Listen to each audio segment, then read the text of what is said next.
Darrere d'aquests ulls, més enllà d'aquest cigar, més enllà d'aquestes ulleres, d'aquesta mà que mig tremola, d'aquest cabell mal pentinat, hi ha un cervell que pensa, una boca que xerra, potser per algú una mica massa, un home profund, un home que indaga, que assegura coses, les coses que pensa i que creu. Joan Fuster. Joan Fuster va ser, sense cap dubte, l'assagista peninsular més important de les generacions sorgides després de la Guerra Civil. Es donà a conèixer al voltant dels anys 50 i va constituir un fet cultural i polític insòlit al País Valencià.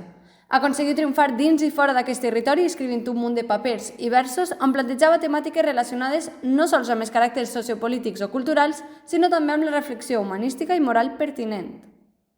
A veure, perquè ens entenguem, era un paio que anava fort amb les paraules, un capo de la reflexió. El tio escrivia que flipaves, et soltava un pensament argumentat i et petava el cap. Sempre amb eixa ironia que si no pillaves al moment, al cap d'una estona et quedaves com «Hòstia, que cabró, quina verita m'ha clavat». A més, no es tallava. Són molt lleig, Cristo, no ho veus. Però això et satisfà, et disgusta, no t'amulla? Em deixa indiferent, sobretot els 50.000 anys que tinc ja. Deia tot allò que pensava sense por, i clar, això picava més d'un. No importava, perquè defenia tot cor que el que compta és pensar per un mateix i no deixar-se manipular per l'entorn. Si hi ha alguna cosa que ens encantaria als alumnes de segon de batxillerat és que ens isquera bé la pau, de manera que ens agradi o no, haurem de preparar prèviament algun dels seus textos. Ho direm ràpidament, pagaven poc. I no hi ha més remei. Això ens porta a l'anàlisi de Ser, un fragment extret de l'obra més emblemàtica del pensador, Diccionari per a ociosos. Diu així: tothom s'imagina ser distint de com és. Si no fos així, ningú no tindria prou paciència per a suportar-se a si mateix. Imaginem que ens pregunten a les proves Pau una cosa així com: té Joan Fuster una manera d'escriure pròpia? Fuster va fer de la seva escriptura un estil ben marcat. Ell escriu dins del context atrevit de l'assaig, no és crítica, sinó opinió revisable, controvertible o controvertida. Parteix, en principi, d'una ideologia sense prejudicis per a posar en dubte i desconfiar de tot allò que l'envolta. No cal llegir 1000 escrits de l'articulista per adonar-nos que empra l'enunciació subjectiva, sovint irònica, amb una intenció molt clara. A través de la crítica dissenyada amb la modesta ferramenta del sarcasme, pretén crear consciència de tot allò que considera absurd. Perquè jo l'11 de setembre... A més, és impossible parlar de Joan Fuster sense que vagi lligat el mot aforisme. Segons l'Acadèmia Valenciana de la Llengua, un aforisme és una proposició en forma màxima, sovint enginyosa, amb què s'enuncia un pensament o una asserció moral, filosòfica o científica. L'homenot de Sueca n'escriurà moltíssims i nosaltres, els valencians, els prendrem per a formar una identitat col·lectiva que vagi més enllà de la rutina conservadora del nostre entorn sociocultural. Ara bé, passem a la pregunta de context. Quina conjuntura històrica i quin paisatge intel·lectual configuren l'ambient en què es concep i s'escriu aquesta obra?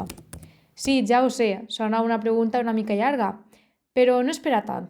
Ara t'ho explique clar i rapidet perquè entengues bé en quin moment escriu Joan Fuster i per què això és tan important.